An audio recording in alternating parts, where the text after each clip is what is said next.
Hello বন্ধুরা, শুভ সন্ধ্যা। আজকে বিকেলে গেছিলাম, আমার একটা দিদির রিসেপশন ছিল। বাইরে উপস্থিত ছিল আমাদের স্বাগত জানানোর জন্য গণেশজি। বাড়িটাকে অসাধারণভাবে সাজিয়েছিল ফুল আর লাইট দিয়ে। ওপরে উঠে গিয়ে দেখি দিদির সাথে ফটো তোলার জন্য সবাই প্রায় মারামারি করছে, আর এত গরম লাগছিল বলোই না। আমি প্রথমে চিকেন পকোড়া খেয়ে চলে আসি মেন কোর্সের দিকে।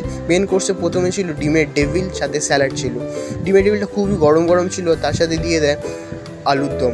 আলুর দমের সাথে ছিল কচুরি আলুর দম, সবই গরম ছিল। ভাঙার পরে সোজা দিয়ে দিই মুখে, অসাধারণভাবে মুখের মধ্যে মিলিয়ে যায়। তারপরে চলে আসে ফ্রায়েড রাইসের মধ্যে ছিল কাজু কিশমিশ পুরো ভরা, আর মাংসটা খুবই নরম হয়েছিল। মাংসটা দিয়ে আমি ভাতটা মাখতে যাবো, গিয়ে দিকে একটা ছোট্ট হাড় চলে আসে। হাড়টাকে সাইডে করে পুরো খাবারটা কমপ্লিট করে নিই, আর সাথে ছিল ঠান্ডা জল। খাওয়ার শেষে চলে আসে আবার চাটনি, পাঁপড় আর রসগোল্লা। ভিডিওটা ভালো লাগলে সাবস্ক্রাইব করো, জানিও তোমাদের কেমন লেগেছে। লাইকও করতে ভুলো না।